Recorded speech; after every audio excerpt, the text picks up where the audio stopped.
The following production is part of the Play Some Video Games podcast network. This week's episode of PSVG Prime is brought to you by those amazing Patreon supporters over at patreon.com/PSVG, especially Edwin Callow, Barry Cathcart, Josh Barboni, Chris M., Devin Tyus, Paul Calico, Kyle Heyman, Benny Lou, and Joel Voss, a.k.a. Professor Switch. A big thank you to all of our patrons, of course. Each month you get the exclusive episodes of PSVG DLC, Arcadia Academia, Kevin Hates Everything, Now Bored with Everything, as well as being entered into our monthly giveaways. Current grab bag includes $20 to Apex Legends, which can help you get started on the Season 3 Battle Pass, and the new character that came out. So that'll get you started for Season 3. $20 to the eShop of your choosing. And yes, everyone, I did convince Donnie to take out NBA 2K Playgrounds 2 for Switch. It's gone. So no worries there. But you do still have the PSVG polos in there. The new PSVG hat is in there. And Donnie will be adding something else later for October. But now, since this is the first episode in October, we have to announce this month's giveaway. So, Lucas, hit the Flux to Pose randomizer, and let's see what name that spits out. All right.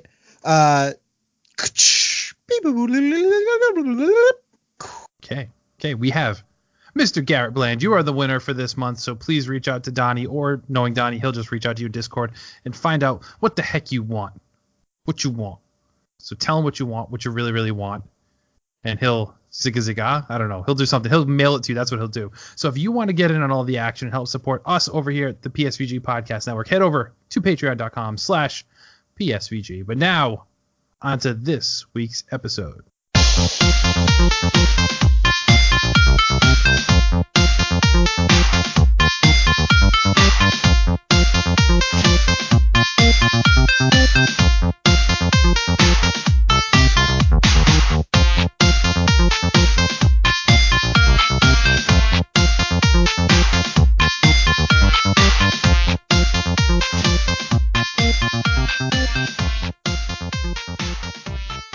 Hello, everyone, and welcome to this week's episode of PSVG Prime, the flagship show of the PSVG Podcast Network. It is I, your host, Kevin, and with me, as always, is the queen to my Freddie Mercury, Mr. Lucas Rose. I get to be three. Hey, don't stop me now, because I'm having a good time. Having a good time. What an enjoyable tune. I was going to say, I get to be three guys. I mean, Freddie Mercury is really the only one that matters, right? Can you even name the others? Steve, John. It's always like two normal names and then some really weird one. Ringo? Yeah, exactly. Ringo. Exactly. Proving my point.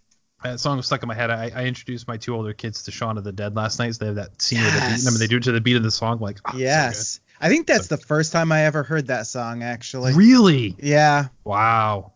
And at least had it, enter my brain and realize what I'm listening to, as opposed to maybe I heard it somewhere else and was like, what is that? And then never did any more digging into it. So, yeah, pretty crazy, huh? It's good stuff. How you feeling? It's good stuff. I'm okay. I've been fighting off a cold, I feel like. So I'm always for the last week or week and a half, I've been at 90%, have a little bit of sinus stuff going on. I'm just waiting for the other foot to fall. Usually I just get sick within 6 or 8 hours, just a decline of health. But yeah, just been in this weird stasis where I just, so hopefully it goes away soon and I can just feel myself again. Feel like myself. Well, I would say you feel yourself all the time. I mean, yeah, we all know that. Well, yeah, duh. How about you? I worry about you. I'm doing all right. I too am battling a cold. So that's fun, but it's New England, so we get these days where we wake up in the morning and it's 35 degrees out, and then by noontime it's 71, so our bodies can't calibrate properly. So everybody's just getting sick. But I'm holding it off. The little one has it the worst right now, but still just a cold, no fevers or nothing like that. So we can deal with it. It gets you down. You don't feel like doing much. You get lazy. Exactly. Lazier. Exactly. Lazier. It's that time of the year. It's it's gonna start getting cold. All right, well, here, have some misery. Yeah. And then it's still warm enough where the lawn is still growing, so I still need to go out and do lawn stuff, but it's stupid. Yeah, stupid. It is dumb. It's why being outside in the heat and having a cold is the worst feeling ever. Mm-hmm. Well, one of them. Well, that's true. I'm sure there are things worse than that. But you know what's not worse than that? Talking about video games. That's true. We should do that. Let's talk Let's about do it. Let's do it. Is that why we're here? I think so. I think that's why people pay us. I still haven't figured out why we're here, but I say we start with this and we'll go from there. I mean, Donnie keeps putting us out, and we're the first show of the week. So, I mean, I don't know. It's his fault. So if you guys don't know what we're doing here and you don't really, just tell Donnie. We'll go away. This is the perfect Monday show. You just kind of meander into whatever. It's just kind of blah. Monday's blah. My podcast is blah. Perfect. Yeah, you wake up, you're like, what the hell happened this weekend? Oh, I gotta go to work. Oh, I gotta listen to these guys. It's perfect. It all flows. Yeah. I like it. Well, someone's got a case of the Mondays. Why don't you go first, buddy? Okay, sure. I'm having a bit of a mech inspired week last week, or I was.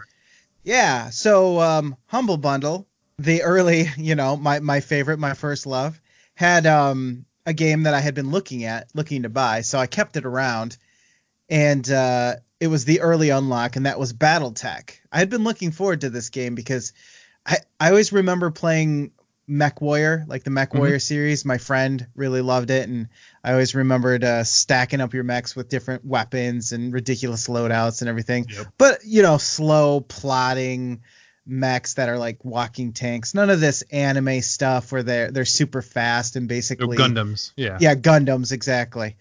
And so I load up BattleTech, and I don't really know what to expect. I didn't even know what kind of game it was, to be honest with you. Turns out it's a strategy game, turn-based sort of ordeal. And I really enjoyed it. Kind of, you set up your story, your history of your character, and it plops you in this little story where you're kind of take charge of this mercenary group of tank or whatever BattleTech pilots. What do they call them? They call them something specific. I don't remember. Max. Tiger, shark, half pennies. Yes, exactly. RGBs. And I was really getting into it, and I played about three missions, and on the third mission, my computer crashed, and I was like, "Are you serious? What in the world?" So I load it back up because, of course, it didn't save during the mission, so I had to go redo everything. And, when that happens, you're just like, okay, I'm going to put this on the back burner for a little while. So I come back to it, crashes at the exact same spot again. So now I'm wondering, is this a game bug? Did I meet certain criteria very specific to my case where it's always going to crash on turn whatever in this mission? So now I'm left trying to figure out, what do I do? Do I start a new game? Do I try to do something different and, set those parameters differently to see if it changes? Can I skip the mission somehow? What do I do? So I was really bummed. I've been enjoying it. It's really cool. It is turn based, but you can select which weapons shoot which targets and all this stuff, and it's very I think it's based off from the tabletop BattleTech, or at least it feels like it, because there's things like when your mech moves, it gains evasion points, and so it can sound like that. Yeah, so you can stack them up so that they're harder to hit the more turns you spend maneuvering your mech.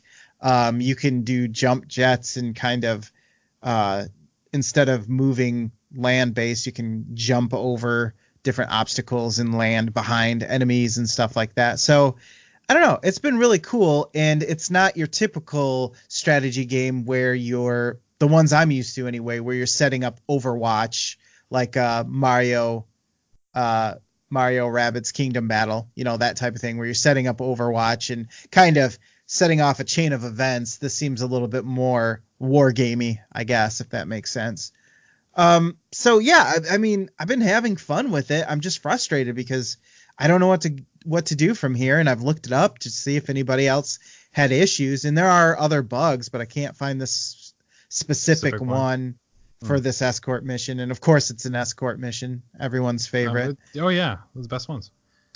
So it's made by the same folks who did Shadowrun. I wasn't aware of that. Shadowrun Returns developers did this. Yep, they did. Which is also weird because it is, like I said, turn-based, but Shadowrun is more of that, setting up Overwatch and leveling up your characters and stuff. There's a little bit of leveling up here as well, and it unlocks different abilities, like the ability to target multiple people or use some other defensive abilities and stuff like that. And you can kind of specialize them more towards piloting or gunnery or tactics, that type of thing. So there's some real depth here. I just am kind of wanting to explore it, but you only get 3 missions in. That's not much to really do. No. There is a story though too, actually, and I do appreciate that. It's fairly light, but it sets up kind of a space opera type, War of Kingdoms type deal. So I'll be interested to see if I can fix it or figure out what to do. I'm hoping maybe if I just start a new game, it'll work itself out, but we'll see. The other mech game that I had been playing, I think some people might be interested in this, because this one was very divisive when the demo came out and people would play it, and that's Daemon X Machina. And I didn't really have any thoughts towards it. I played the demo. It didn't put me off, but it didn't really like make me want to run out and buy it either. I know you said you weren't really all that interested in it. It was too slow for you, said, right? Yeah. And so I knew what I knew from the demo, but other than that, I just kind of had put it on hold at the library, and I picked it up. It came in right away, so must be not too many people ordered, put this on hold. And I picked it up, and I've played probably 10 or 11 missions in the game.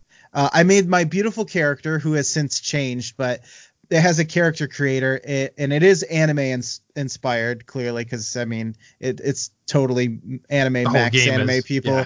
Yeah, it's very anime.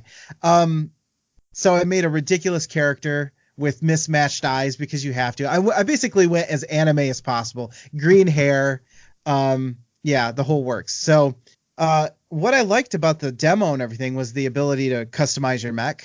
I probably spent more time customizing my mech, paint scheme, loadout, and all that than actually playing the game.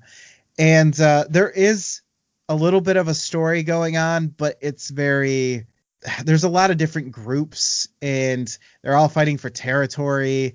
And then there's people in the missions where you have these little cutscenes that are from these groups.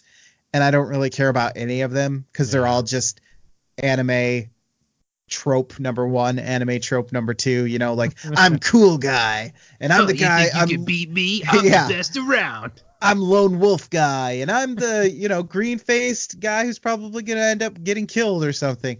I don't know. It's just very anime-ish, and so that I didn't really care too much about. But here's the thing. Here's what I noticed, only having played 10 or 11 missions. It doesn't really matter. The missions are like 3 minutes long, at least so far. They are very quick. You can quickly jump in, do a mission, and be done, which is probably really good for people who are on the go. I don't know about the late game, but the only issue is it's very repetitive. And it's not too much of an issue, because it's very easy to cycle through missions really quickly. But basically all it really amounts to is you take your mech, you go out there, and you shoot whatever. They call them AI. The enemy is AI. There's some sort of unpiloted mechanical things that have started taking over the world. I don't know. An asteroid hit the Earth, or half of the moon fell on the Earth. I don't know what exactly happened, but basically half the moon fell off. Just half the moon fell off. You know how that happens sometimes. And so you're fighting these AI or whatever, and there's different enemy types. There's vehicles. There are pilots to some of the mechs, because they're not this AI. They're from these other factions or whatever. And you do fight them sometimes, but whatever. They all look like robots to me. Do you have to take them for tea and get them to join your team? No, you don't. And that is why I like this game. I will say, I am having more fun with this game than Fire Emblem, because even though there are these cutscenes that you have to kind of sit through, and they are just as anime as they are in Fire Emblem, there's no busy work. There's nothing that's really interrupting the flow. It's got a very nice cycle, and I don't have to do, an hour of wandering around a monastery wondering where I'm supposed to find my general's glasses or whatever is posted on that notice board for the day. Now, the only real problem, like coming from BattleTech, is I like to be able to customize my squad, and here you're only customizing your one single mech. So there isn't as much strategy. It really is just come in, shoot everything that you can, or, you know, figure out what weapons work for you and then go and then have at it. So there's no real depth to it whatsoever, as far as I've seen. I will continue to play it. I will see if there's any more to the game, but if it continues the way that it is right now, I don't think I'll finish it, because as much as easy as it is to just jump into missions like that, it's just so repetitive. Yeah, if you're not having fun, what's the point? Yeah, I don't know. There's something gratifying about just killing a bunch of enemies really easily and quickly, but other than that, it isn't really fulfilling too much for me, especially from a story perspective. It's there, but easily skipped. Not really a big deal. The last thing I played, and I actually finished, was Wolfenstein 2. And I really wanted to finish this game. I played a little bit of it on stream, and then I kind of felt like maybe I should play the rest of it on stream, and that kind of kept me from playing it. And I was like, you know what? Screw it. I didn't start it on the stream. I can just finish it. It's fine. Yeah. I don't have to. I really liked this game. So good. Such a good game. It's like Wolfenstein, the first one, the New Order? Is that what it's called? Or is that Yeah, New Order, then Old Blood was the prequel, and then Wolfenstein 2. Yep. The New Colossus. That's 2. Okay. So that one was kind of like a nice return to the series, I guess. Almost a return to Wolfenstein, if you will. But it didn't do anything too crazy, right? It's kind of what you expected, but updated. Wolfenstein 2, I feel like the storytelling was brought up a notch, and the things that you have to do in the game were brought up a notch, as far as like you're not just wandering around a castle, you're going on airships, and then you're somewhere in the United States for a little bit, and then you're underground, and then you go into this this Area 51 type place. I really enjoyed it. The narrative was surprisingly good. Like there was some stuff you learn about his backstory a little bit, and I don't know, you don't get a lot of that in first person games. Well, I mean, you do now to a certain extent, but something like this where you're shooting Nazis, you're just like, wow, oh, okay, cool. I have motivation. I have reasons. I will say the ending was a little bit interesting. One, it was very simple. There was supposed to be this fight on top of the tower that you climb, or whatever it is. You're climbing this structure. I can't remember what exactly it is, but you get up there and there's these two really big mech things, but they put these guns on gun emplacements. They almost look like machine gun emplacement things. Yep. But if you can unmount those guns and use them, but if you mount them back, they regain ammo. So I just kept unmounting them and mounting them again, and I felt like I was cheesing. Like, oh, this isn't that difficult. I mean, I got through that fight super easy. But yeah, the ending was a little bit, it was satisfying, but it kind of felt rushed. Like they got in, they got out, and they were done, which the rest of the game was not like that at all. So that was kind of weird, but I was ready to be done with the game anyways. So it was one of those things where I enjoyed it, but I needed to move on. So I kind of was like, all right, let's get in here. I've almost beat the game. I know I'm close to the end, so let's just get in there and do it. So yeah, I mean, it was a nice surprise, but I don't know. I don't know if I'd say it was one of my favorites or anything. It was just really well done. It was really well done. I'd recommend it to anybody who hasn't played it, but I don't know. You know, it didn't blow me away. It was just better than I expected, I guess. Sure. Yeah, I think it's kind of how it's everybody took that game with. I had a lot of fun with it. But you're right, like, is it a great game? Is it a AAA? Is it 9 out of 10? No. But it was fun enough that you're like, I like this. I could do more of this. Like, it's satisfying. Yeah, exactly. I mean, it's nice that there are these little narratives and you can come back to it whenever you feel like, but it just doesn't do enough to change the formula as you play. Like I just kept using the rifle the whole time. That was my favorite weapon, and anytime I ran out of ammo. So I don't know. There just never was really any reasons for me to switch weapons, or nothing really felt new by the end of it. I was just kind of getting through it to get through it. So, but you do get to ride one of those dogs at one point, and that was really cool with the flamethrower breath. Yep. Yeah, that was fun. So yeah, very cinematic, very narrative driven, which I appreciated, but didn't do enough towards the end of the game. And I really do feel like trying to find my way around that sub. I still don't know where I'm going half the time. That submarine was awful. It really killed the pace of the game. It was nice to have that breather in between, but goodness gracious. Fergus, I don't want to have to find your arm ever again, okay? That was awful. Stop it. Spoilers for Fergus's arm. Hashtag Fergus's arm. Okay. Fair enough. That's it. Okay. All right. I have a couple things. Nothing too earth-shattering here. As we said at the top of the show, Apex Season 3 is out. So that got me to dive back in after taking a break for a couple weeks as I did everything. Did they add a character? Is that what I'm seeing? Yeah, every season they add a character. So this season adds Crypto, who's been teased for a while as a person who kind of hacked the system and took down the big dome, if you will, in Season 1, which allowed those giant dinosaur-like things to enter the map in Season 2. So now Season this game 3 has a story too. It does. It's hard to find because it's all based, like, they do a lot of these animation stuff now outside of the game. It's go like YouTube and you find backstory. Yeah. But they're done really well, kind of like Overwatch does. But Season 3 they kind of threw it out the window. So this character's in. He's a hacker. He has a little drone that he can throw out, and actually when you throw him out, you take the perspective of the drone. You can kind of cruise around the map within a certain distance.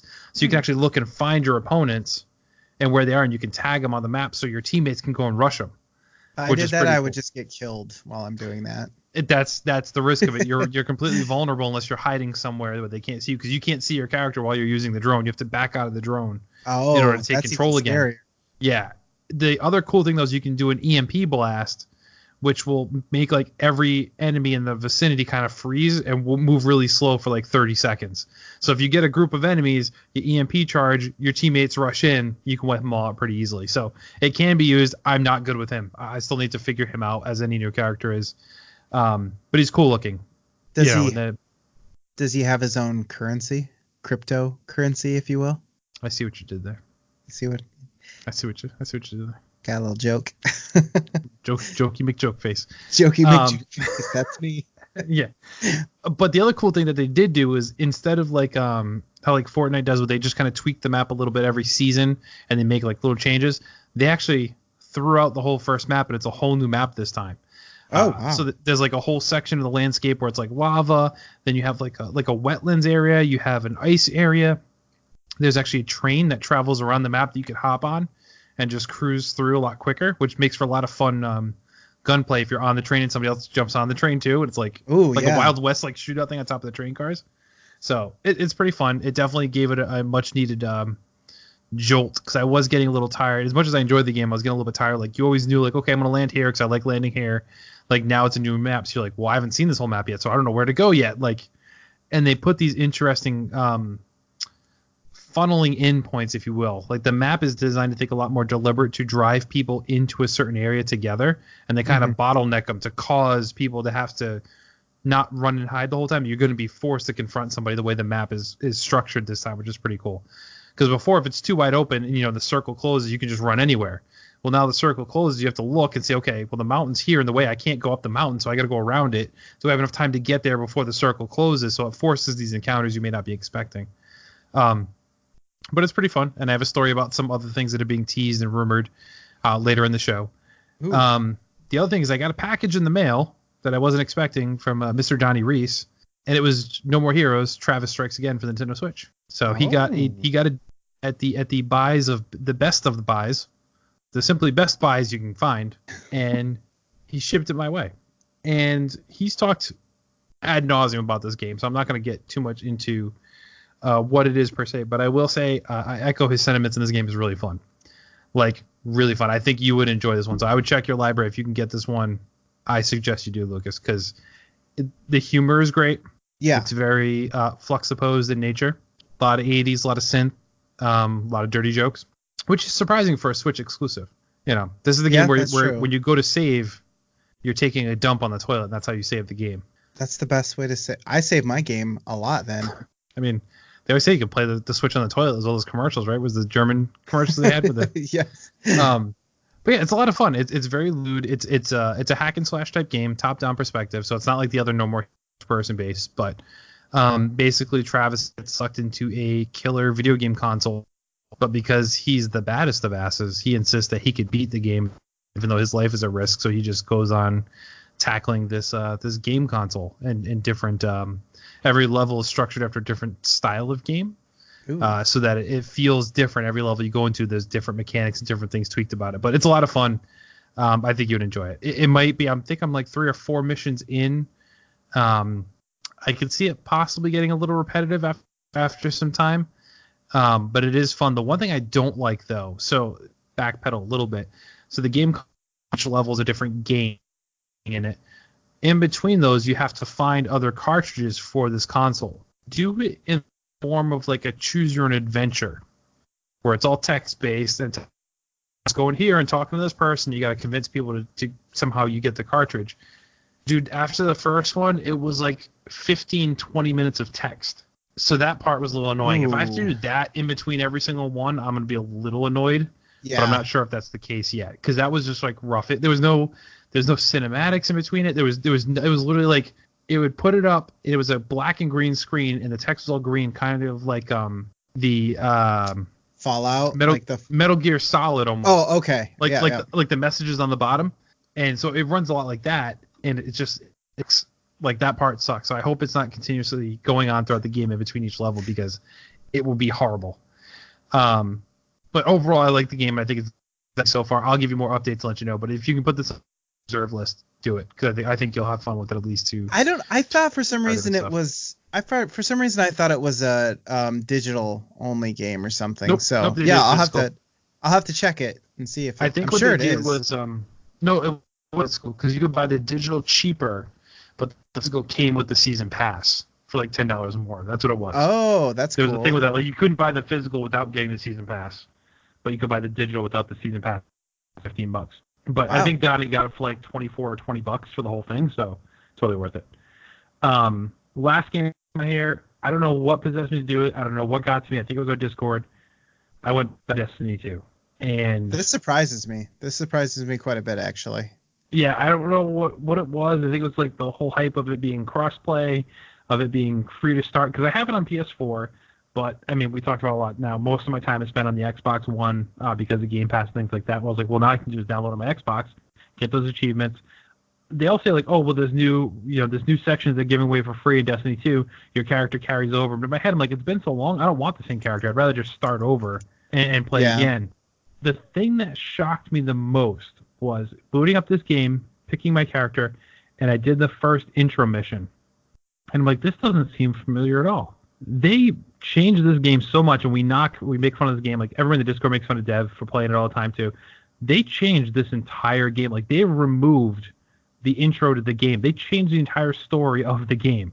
They threw out the whole opening mission. Like, everything is different. I'm like, I was really confused for the longest time, and I asked them. They said, oh yeah, no, you could still play that mission, but it's later. So the story actually makes more sense now. I'm like, oh, well, what about this world? He's like, nope, they got rid of that world altogether. I'm like, oh, okay, well, that was dumb anyway, so I'm fine with that. Like, they really have done so much to change this game. It's insane. And now I guess it makes sense to me as to why they're 3 years in and they're still making, expansions and changes. Would you say it's easier for newcomers to come in and understand what's going on right off the get-go? No, because it's very much like an MMO where you play like your intro mission and then you're dropped on the planet and here's these 20 different people you can talk to and get missions on. So it's literally almost like playing like World of Warcraft, because you can kind of go in whatever direction you want and tackle things in whatever order you want. Now, it's more open, but there's more to do. So It doesn't feel as – I don't want to say it's a bad thing, because to me it's a little bit better because I can kind of go wherever I want. And the original game is like, no, you have to do this story mission here and do these 5 things before you can get to this. It's just like, well, once you hit this experience level, this whole planet's open and you can do all the missions over there. So it almost seems more natural as a story mechanic to say like, well, what's stopping me from going to this planet? Well, there's nothing stopping me until I find it. Oh, I found the planet, I can go here. Like, It made a little more sense as opposed to just doing these random missions. So I don't hate it, but I do think they never played Destiny before. It can be really overwhelming, I think, until you figure out what's going on and what all the different things in the map are, like the raids and the quests that pop up and the public events and all the stuff is kind of going on at the same time. So it's still all that. I was gonna say, because I played it when I eventually did get it, and it was just confusing because I didn't know really what was going on. I never played Destiny 1, and so I'd be curious to go back and play it again. I have felt like I wanted to, because the shooting mechanics and everything are great. So good. Feels really good. So yeah. But you're right, I it mean, is confusing. Yeah, they got rid of the whole farm. So if you remember that, the whole farm on the Earth planet, that's gone. Like you start the game up and you go right to the tower. Like that part's already there. So I'm like, oh, okay, well this seems really weird. So it's very, very different. So I'm not really sure what happens with the main characters. I know like the whole point you had to save everybody to get them onto the tower. Well, everyone's just there. So I'm like, okay, well what happens then? Huh. How do they then go away, or is there any cost? So I don't know. I haven't played enough. I've kind of been just toying around with it, dropping and doing missions here and there, not really taking it super serious. But it's a good time waster and it's a good thing for me. Like Apex breaks, if I'm getting frustrated, I can boot up Destiny and play that for a little bit. Load times still suck, but I think it's kind of just expected with the way that game operates. But yeah, being an MMO.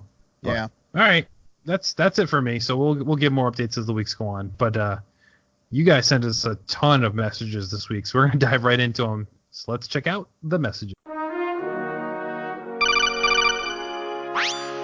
Message for you, sir. First one comes from Josh Barboni. He says, I have a question. What's wrong with me? And I'm just going to leave that one right to Lucas because this is an ongoing thing, so I feel like I shouldn't even say anything here. I mean, I think a better question would be what's not wrong with you? You know what I mean? Like, where do I even start, man? You know what, Josh? There's nothing wrong with you, man. You're a great guy. Why do you think something's wrong with you? Let's start there.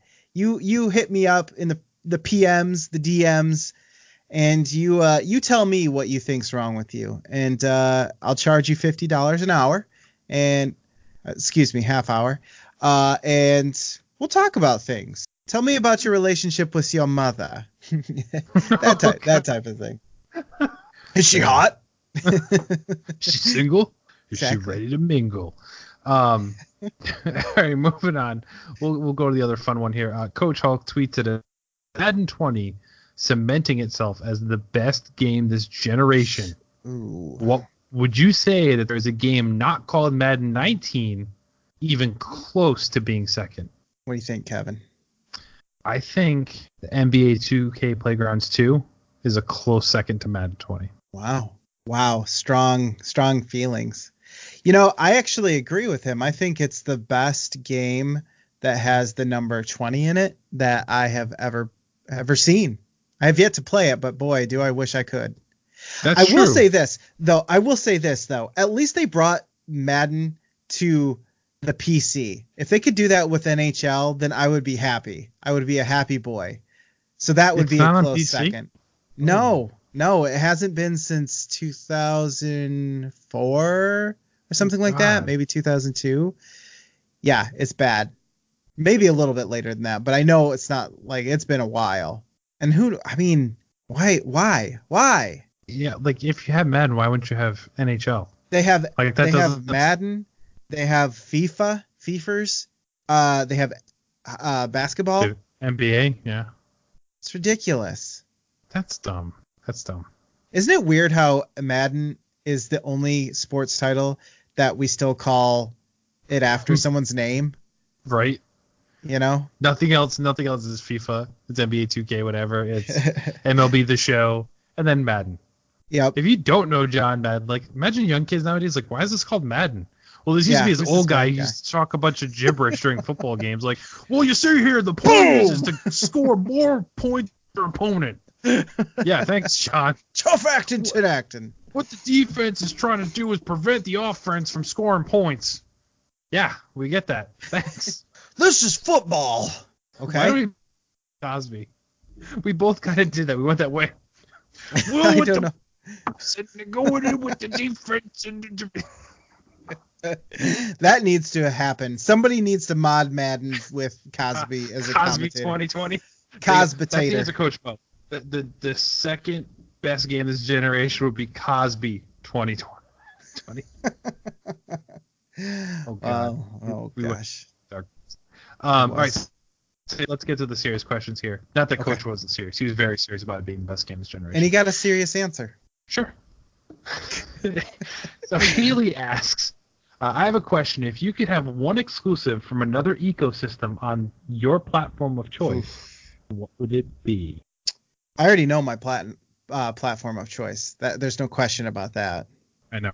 That's what my problem is. I have them all, except for a PC that could play most games. And then I'm like, is there anything on the PC that I really want to play elsewhere?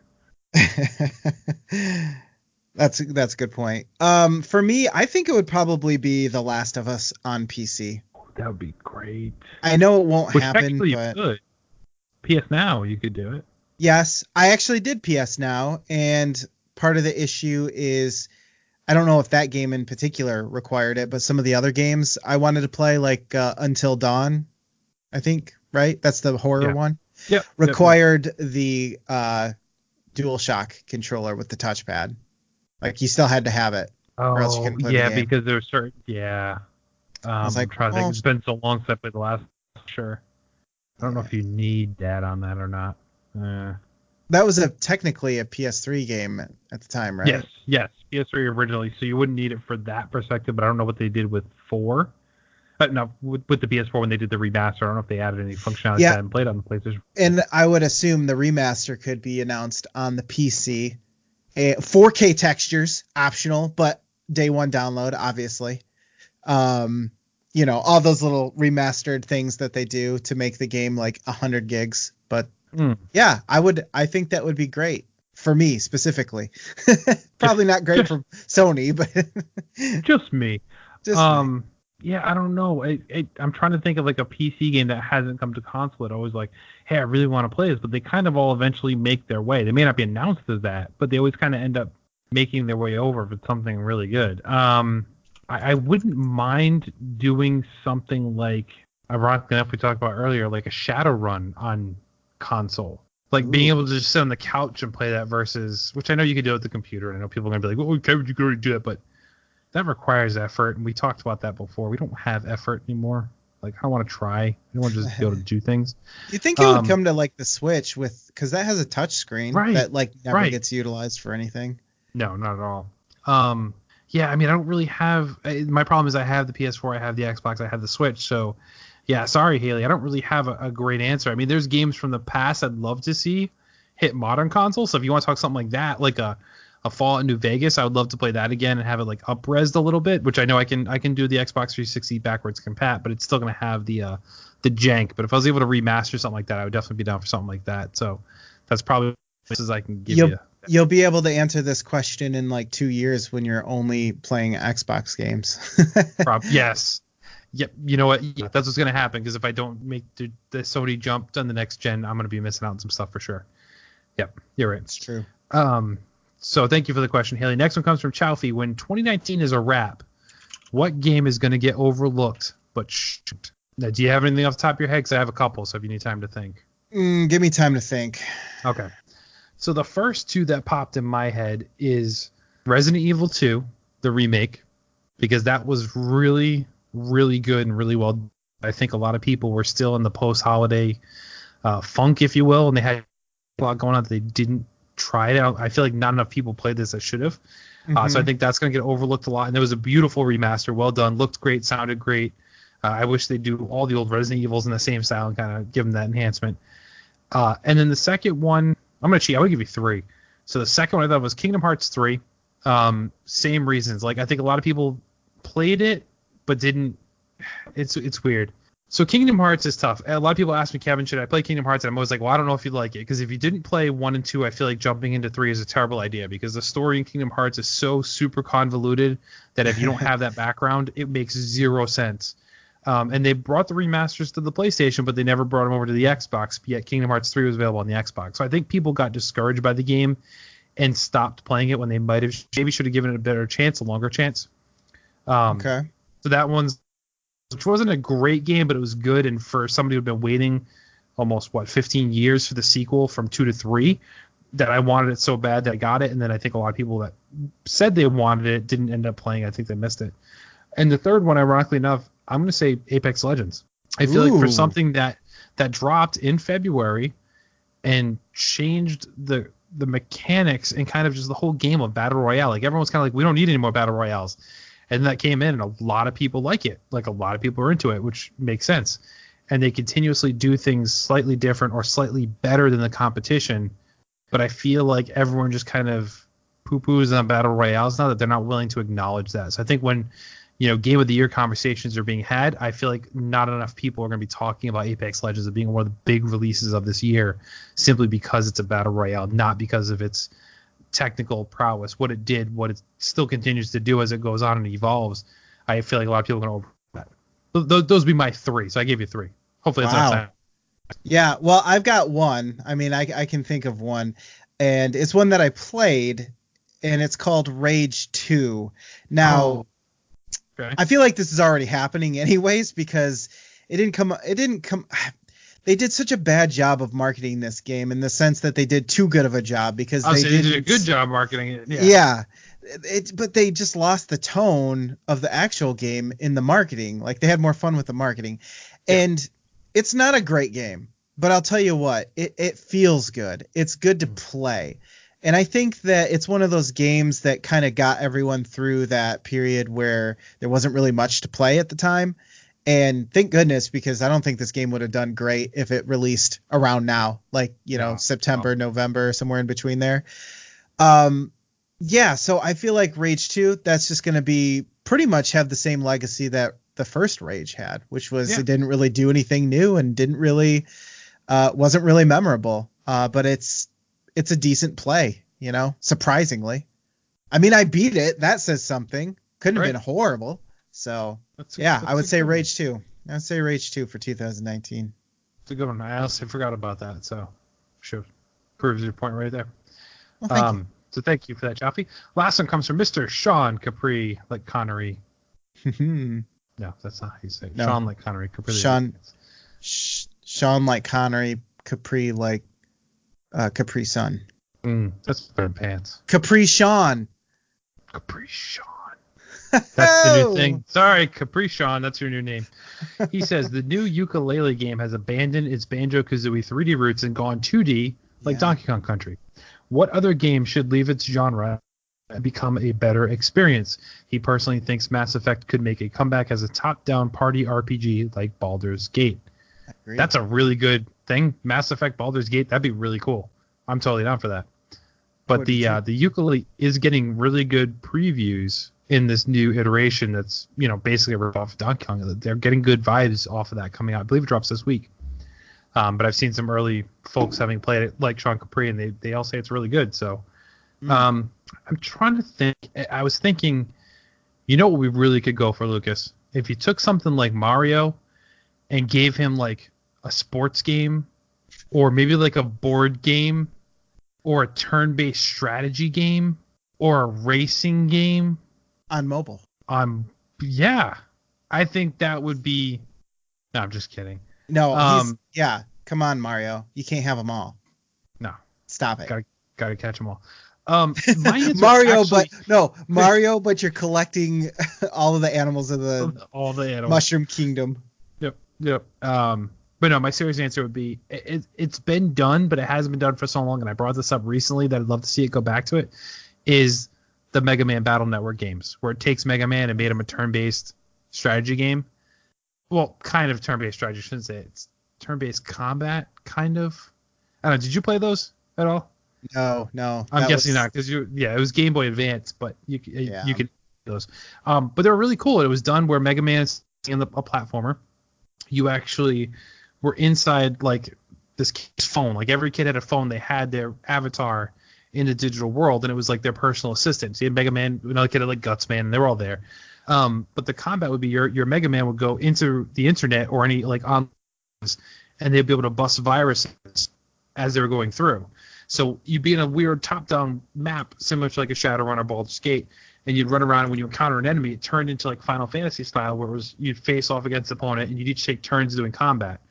But you could move up and down like on a grid. It's like a 9x9 grid maybe, or 9x6 grid. And you move around, you'll be able to use special abilities, and you have things like your Buzzsaw, your Gutsman, like things, your Fireman's Flamethrower. Like you still have those different abilities you could get from other people by using chips. So it's kind of like a pseudo card battling and action turn-based combat. It's really weird. It's this really unique thing, but they did like, I want to say like 5 or 6 on Game Boy. Like they did a ton of them, and I really, really enjoyed those games. Like they had a good story. It was definitely a different mechanic. I'd love to see that come back. So that's my specific answer. Instead of taking they did it, but they went back to Mega Man being what it was, and I'd love to see it. So much fun with those games. It'd be really good on Switch. I think it'd be a great fit. Nice answer.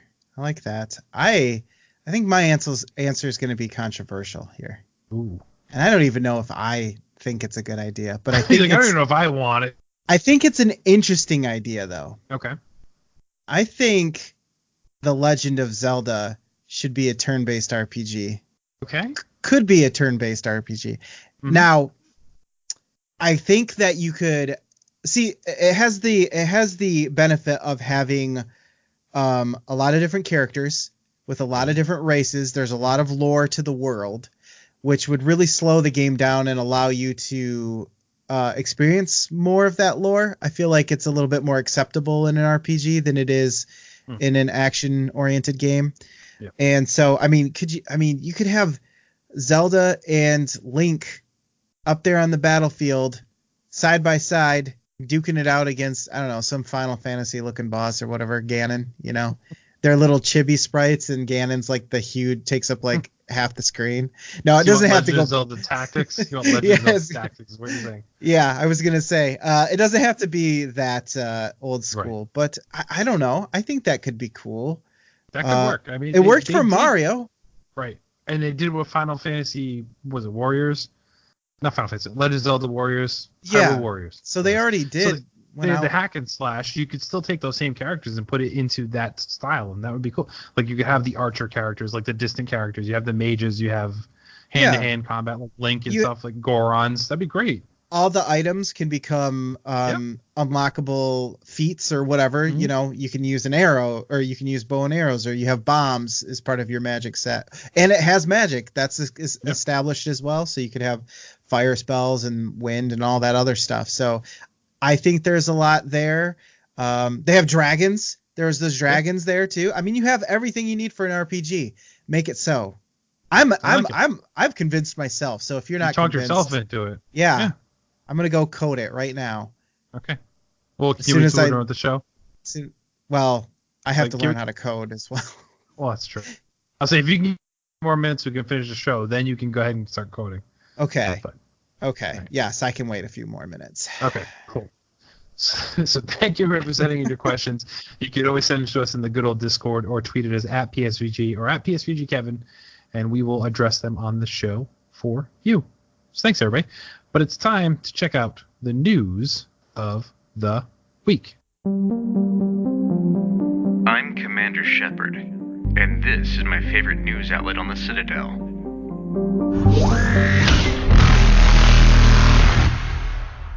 Lucas, sir, hit us up first. Okay. I'll hit you with the real short one first. And that's there's an Overwatch novel on the way. Now, this isn't big news, but I think it's interesting news. Do you think this is before we talk about it, do you think on the surface level, is this a good idea? Yes. I think video game novels tend to do pretty well. If not for the mainstream, but you have like the Halo ones, you have World of Warcraft has a whole bunch, don't they? Like they have these things. It's a cool add-on for people that are into that genre. So I'm not against it at all now. Yeah, exactly. And a lot of the times they tend to be pretty good. So this one, this novel that's on the way is the first of many planned, apparently. I mean, you have one for every character, basically. And it is about, Ariza, the robot, and the little girl who pilots her, named Effie Oladell. Sure. I have no clue if that's how you say that, but I am somewhat familiar with the backstory of this girl who creates this robot to fight the it's like the oppression or the rebellion or the rebels that are rising up and causing chaos in her homeland. Rebels. Yeah, rebel scum, right? And I thought that was a really cool backstory, but when you play the game, that's really all it is like you get that little nugget of information and that's that. But here they're going to explore that, and I think that that's a really good story hook to turn into what could be a really good novel. So I am kind of interested in this. It does go on to say, this article does go on to say that Lucio will be in the story as well as Doomfist. That was he was the leader of the people who attacked her village or whatever. So yeah, I don't know. I think it's kind of cool. I really always appreciated the stories, the videos, the shorts that they released. You know, it always made me want to play the game, and then I'd play it and I was terrible, so I'd shelve it again. But, I'm terrible at it too. Yeah, I think that's really cool. So I agree. More for the people, more for the fans. Kyle will read it. He probably has it pre-ordered. It's not published until May of 2020, by the way, so we've got some time. Kyle's probably still writing it. He's actually offering it. We didn't know that. You stole my story. I wasn't ready to announce yet, guys. That was a Patreon exclusive. Or patreon.com/PSVG. No, just kidding. Nice. So Apex Legends, some data mining has been going on since the new season came out, because of course that's a thing that happens all the time now. Yeah, and I don't understand that. Just on a side note. I don't know how but they do it. Or like, you think these games, especially like Fortnite, they do it all the time. Fortnite, they do it all the time with this. But there's such like every week. Why don't you just wait till closer to when you're going to unveil and patch that in? But I don't know. I'm not a game coder. As we stated, we don't know how to code, Lucas, so maybe this is a thing. I don't know. It's true. I bought my book on Amazon, though, so tomorrow I'll know. There you go. Perfect. But somebody did some hacking, and they found a spooky Halloween event might be coming to Apex Legends. Fright or Flight, which would be pretty cool, in a new game mode called Shadowfall. So Shadowfall is slated to be a free-for-all solo mode, same as the regular base game is now. Actually, no, solo mode, so you're in teams of 3, so you're all by yourself, where spiders will jump out of loot boxes, and players that are killed will resurrect into extremely fast-running zombies that will try and attack the surviving players. Whoa. So instead of being the last man standing in this game, you got to make it to the last 10, and then survive long enough for the dropship to come in and rescue you. So a very different turn on how this game works entirely. And there's a video clip in this thing that I sent you to, where it shows the zombie in motion at the bottom. Yeah, I see that. Where it is super quick. So that's gonna be interesting to see like how those things move around. I'm like, that's gonna be tricky. But yeah, so no surprise there'll be Halloween skins, which they didn't give much details on that. But it seems like some very cool Halloween events are heading to Apex Legends, which would be kind of cool. And then potentially a teaser for a new legend for next season, because they always seem to start teasing who's going to be next in the season before, but that's months and months away from now. But yeah, creepy stuff, some spooky stuff heading your way to Apex Legends. I love spoopy stuff. Spoopy. That's cool. I like when they cool. do that stuff, by the way. And yes, I mean, it helps that I like Halloween. Like, it's a good aesthetic. I think I will apply some of those principles to my house for the rest of the year. So I think you and I were pretty excited when there was this rumor about a leaked Fallout Legacy collection, which was going to contain well, at least I didn't know for sure, but I assumed it was probably Fallout to Fallout 3 and Fallout New Vegas. Yeah. Way to not go with the numbering scheme. I know, jerks. So yeah, existence is confirmed, containing Fallout, Fallout 2, Fallout Tactics, Fallout 3, Fallout New Vegas, and Fallout 4, in addition to all the associated DLC for all of those games. That is a lot of stuff. Yes. Fallout 3 alone had like so much stuff. It was all so good. It was all so good too. Yeah, I remember the Pit. I played the Pit and I really liked that one. Dude, every DLC was great in both that and in New Vegas, both a great DLC. So yes. So cool. And then it goes on to be unfortunately confirmed that this is only going to be available in the UK and Germany by Bethesda UK. Yep. On Twitter. Twitter is the most validated source that there is. So, right. Yeah, it comes out on October 25th, but only for those two regions. So, I mean, we talked about before the show, we have ways of playing all of these games. Not Fallout 3, I'd have to break out my Xbox 360 and get all that back up and running. But I don't know, the idea of having this collection would go on sale at some point, right? And then getting all that DLC, I would totally be in for buying all of that for, goes on sale for $15, $20. It's all in one space. I know exactly where to get it. Yep.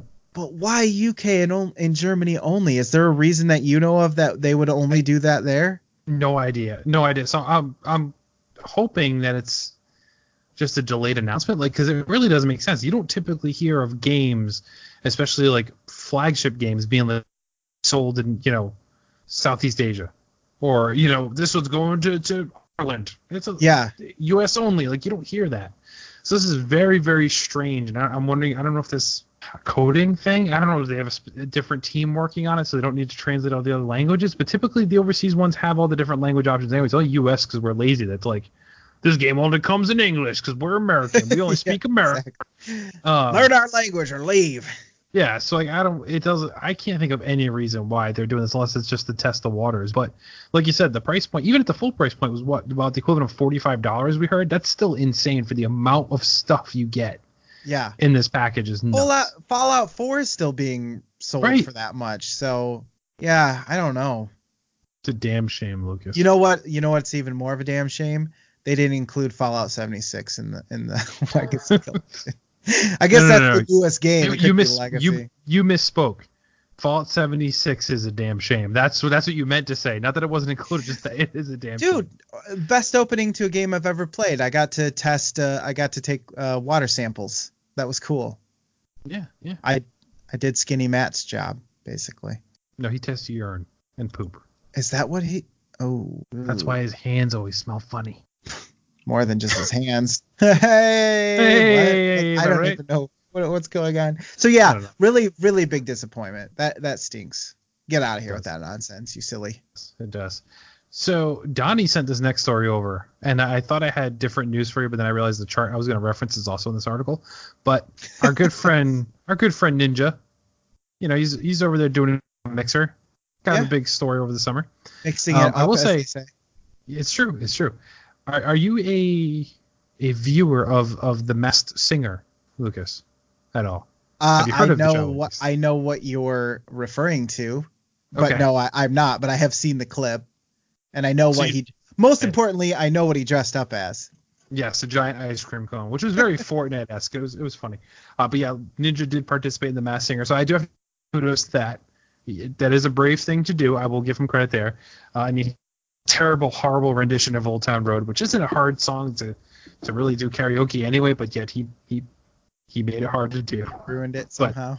He was voted out in the first week, so that tells you something there. But anyway, numbers are starting to come out, and he's not making the impact that at least the media was expecting. I don't want to say Microsoft, because Microsoft seems to know a lot of things, and they keep a lot of things guarded. Like, you look at when Game Pass was first announced, everyone's like, this doesn't make sense, or how does this work? And developers were concerned about how they were going to get paid, but yet Game Pass continues to explode and get bigger and bigger.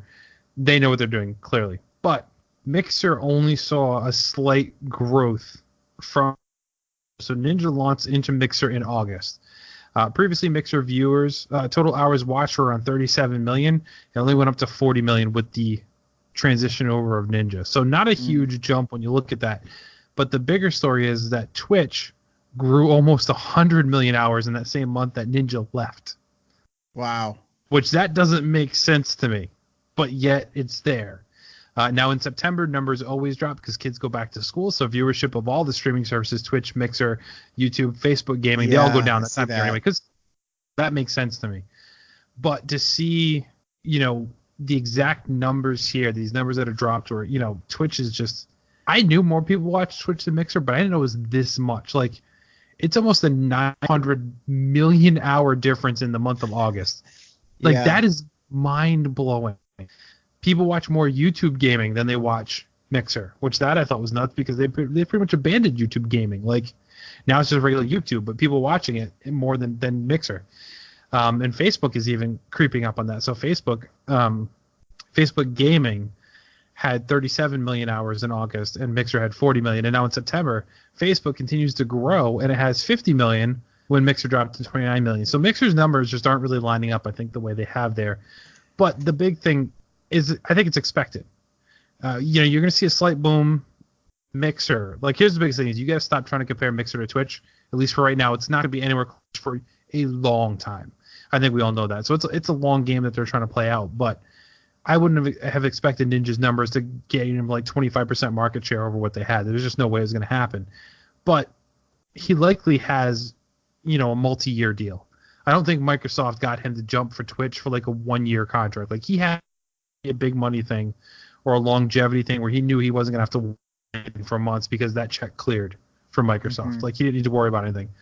But yeah, so it's a little bit disheartening, I guess. As much as I don't like the guy, I was kind of rooting for him to be able to do something with Mixer because I do like Mixer. That's where I'm torn here. And I was kind of hoping he would make a bigger change, but Mixer's still the smallest streaming platform out there with only 3.2% of the market share. Well, I don't understand. Like the few times I've used Mixer, it seems really good, really smooth. Twitch isn't that bad either, but I really like the interface, and I don't know, it seemed really smooth, I guess, is the best way to.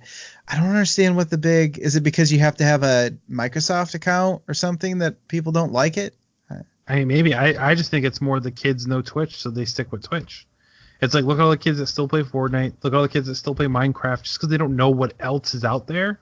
And I think that's why Microsoft was like, let's grab Ninja, because he can get those kids to experience it, which he did a little bit. But I think the kids are looking at it like, well, I follow 20 people on Twitch. I'm not going to go just watch one person on Mixer. And I think that's really what it is that they thought Ninja was going to be a blow to Twitch. And I think even Twitch thought that probably they were going to lose a ton of viewership. But the other people they have on Twitch seem to make up that difference. I mean, I guess maybe they were looking at it like it was a TV show, another place picks it up and then all those people continue to watch. But it didn't really happen the way that they thought it was going to. And I don't know.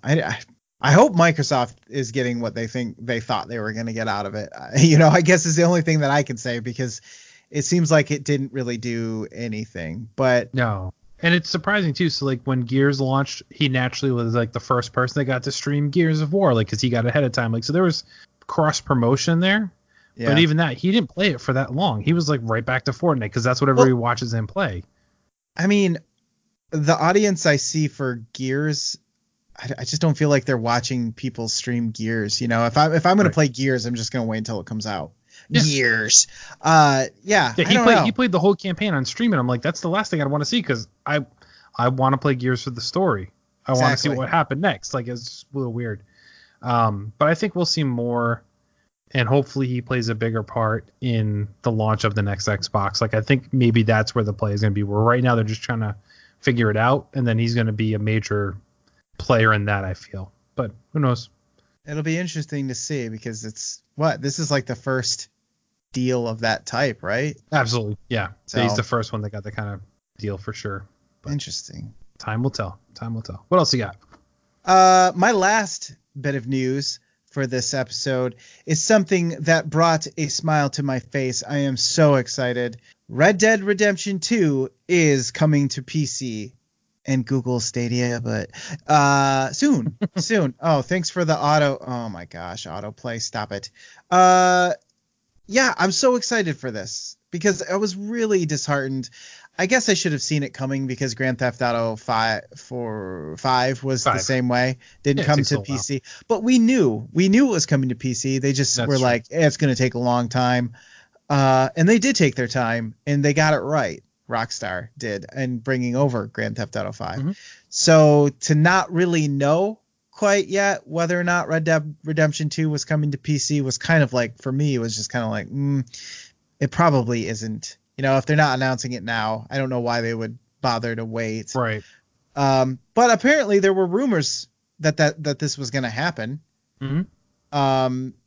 That it would eventually come to PC. So, but rumors are rumors, whatever. There's rumors about everything. You want something to happen, you can probably find a rumor for it. Rumor has it. The only words of that song.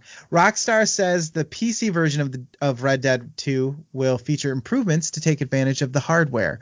Oh, the hardware. You mean the obviously way better than any Xbox or PlayStation hardware? Is that what you're saying? Unless you're talking about my computer, because then they're talking like 5% of most people's PCs. Right. They're like ray tracing. That's all they're talking about. It's like, if you have ray tracing. So screenshots and system requirements for PC version will be shared on October 9th. Who cares? Beyond a better looking game, there will also be new content in the story mode. Nice. Well, that's Consists of new bounty hunting missions, gang hideouts, weapons, and more in quotation marks. So pretty much stuff I probably won't experience because I'll be like, gosh, this game is long. I just want to finish it. Skins. Here's a new hat. Okay. Yeah, cool. Thanks. You can play poker for forever. Apparently, it's coming to Steam later though. So if you buy it, I would assume like pre-order it through GameStop or Best Buy or something. Then you get it before the digital version through Steam. So something to note there. Well, they also have their own launcher now, so you can pre-order it through there. So I think that's what it is. They're trying to get their money before giving it to Steam. That's a good point. And if you pre-order it now too, so if you install the the Rockstar launcher, you get Grand Theft Auto San Andreas for free. But if you pre-order Red Dead Redemption 2, you get another 2 games for free, which you can pick from Grand Theft Auto 3, Vice City, Bully, Scholarship Edition, LA Noire, Complete Edition, or Max Payne 3, the Complete Edition. So you do get some goodies if you pre-order digital through Rockstar. So it's kind of cool. Kind of, except for the whole another launcher thing. Well, we talked about this. It's not a big deal. It isn't a big deal, but when the publishers, just quickly. I agree. When the publishers have them, that's bad. I don't understand that. Your game You don't like Uplay? You don't like Ubisoft? I don't. Uplay is probably the better one out of all of them. Really? I think it's better. Better setup. Setup. Bethesda's is just basically Blizzard's. Yes. I guess, yeah, actually Blizzard would probably, I don't know. They're all horrible. Who cares? My computer has 80,000 things running at any one time, and let's face it, Chrome tabs are taking like all of the memory there ever was. So you want to point at something, point at Chrome. That one's terrible. But remember when Chrome was the best browser? It didn't use up any resources. Now we're all wanting to get out of it. We're like, I need anything other than Chrome. Microsoft Edge, I'll install that. Too late, it comes pre-installed. Really excited for Red Dead Redemption on PC. I know I'm like in the minority here because you've got every system known to man, but some of us poor people, we have to wait for them to announce it on PC. Well, I mean, I got my Xbox used from Josh, so living that high life. Yeah. So I don't have all the monies though either, but yeah, fair enough. So we're gonna have some fun with this last one here, Lucas. So before I get to the last article, let's talk about the subject of the last article, and that's Pokemon. Now, I know you saw in the Discord, there was a whole big hullabaloo going on a few days ago where they decided to stream Pokemon for 24 hours or 48 hours. I don't even know how long it was. I think it's 24 hours. They played a 24-hour video file. It was 24 hours long. And which everyone thought they were streaming Pokemon, which technically they were, but it wasn't the game at all. It was a single shot of a forest, and it played some creepy ambient noise, and occasionally you'd hear a noise, you'd be like, oh, is that a Pokemon? And you looked, and you might have saw like the tail of a Pokemon quickly disappear. Yeah. And people watched all day. And eventually I think the big deal was they saw a pony that was a unicorn now. Cool. That seems to be the highest level of trolling I think I've ever seen a Nintendo company, not really Nintendo, but Game Freak. Like, that was horrible. That's the worst troll ever. They spent time making this video. That's the saddest part. That's true too. It was probably interns, let's be honest. They didn't pay him. Yeah, that's true. But so that wasn't the best Pokemon news this week. For me, Lucas, it was the new introduction of Pokemon known as Phantump. Terrible name. Phantump is a pretty cool Pokemon. He's like a black ghost that has a tree for a head.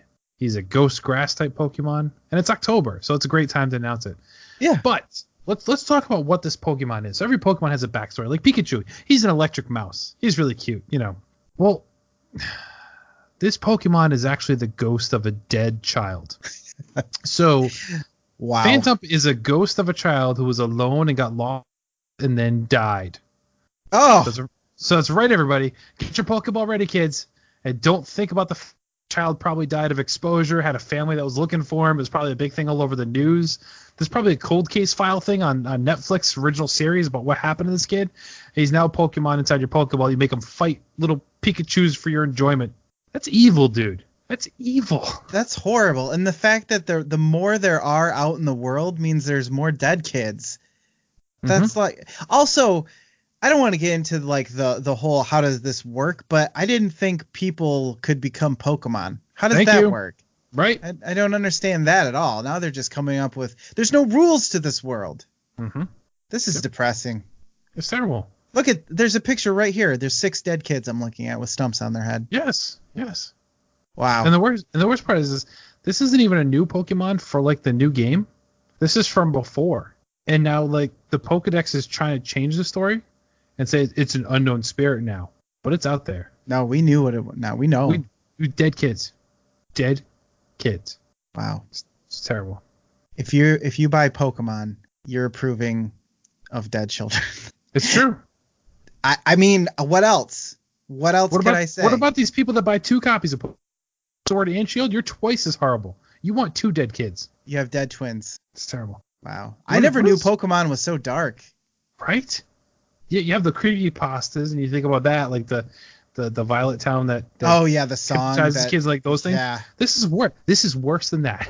This is worse. This is if parents start complaining about kids playing Pokemon again, and they point to this right here, I'll say you're right. You know what? You're right. Take them away. Take away all the games because there's dead children. Why aren't politicians talking about this? Why isn't like the Congress all up in arms about mass shooters? Because they were playing Pokemon. They wanted to catch more of these Phantumps. Terrible name. I had a case of the Phantumps last night. Is that like when you think you go to the bathroom and then nothing comes out? Dude, that really does happen sometimes. There's no pleasure in that. No, I think we need to stop here. I think we've gone too far. Okay, hold on. No one can say that Phantump is their favorite Pokemon at all. Never. We're gonna put out a poll. We'll find out. Why is Phantump your favorite Pokemon? Yes. 200 words or less. Yep. Go. Yep. We're doing that. Oh, just like the gosh. John Leguizamo at the end of last week's show. I'm doing this one now. This is the next one.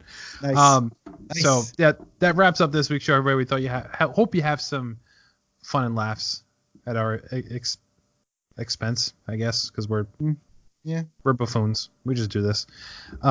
Lucas, where can people find you? Oh boy, that's a good question. Where can people find me? I'm usually like hanging right around now. Discord. Like oh, right now, where can people find you? In my mom's basement, and there's nothing wrong with that. I'm on Discord. I hang around there. Just tag me. I'll see what you're talking about. I also am on Twitter at heavymetal_riff. You can tag me there too. Lots of people do. It's great. We have a good old laugh. And I do another podcast. I've talked about it before. FlexiPost. Check it out.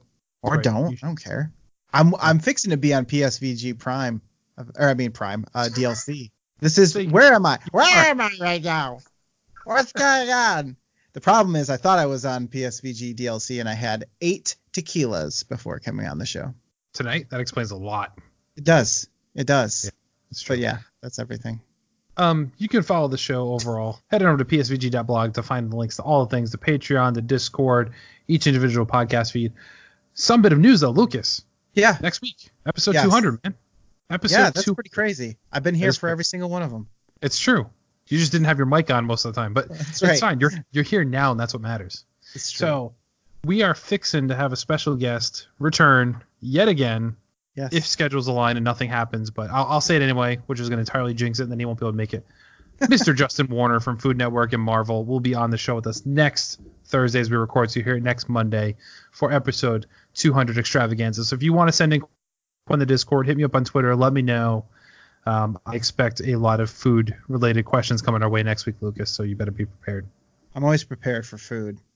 I mean, not to eat it, to talk about it. Well, I guess you can talk about what you're eating. I was gonna say if there's gonna be talk about food, I have to bring food because I'm gonna be hungry, and nothing sounds better than somebody eating something on a podcast. So yeah, we'll change what you play into what you eating next week. The reason why I like hamburgers is because they're so good. Hamburgers versus chicken sandwiches. Why not both? At the same time. My mouth isn't big enough. All right, that's enough. We're out here, everybody. Thank you for listening. Thank you for telling a friend. But most importantly, we ask, as always, that you never stop gaming.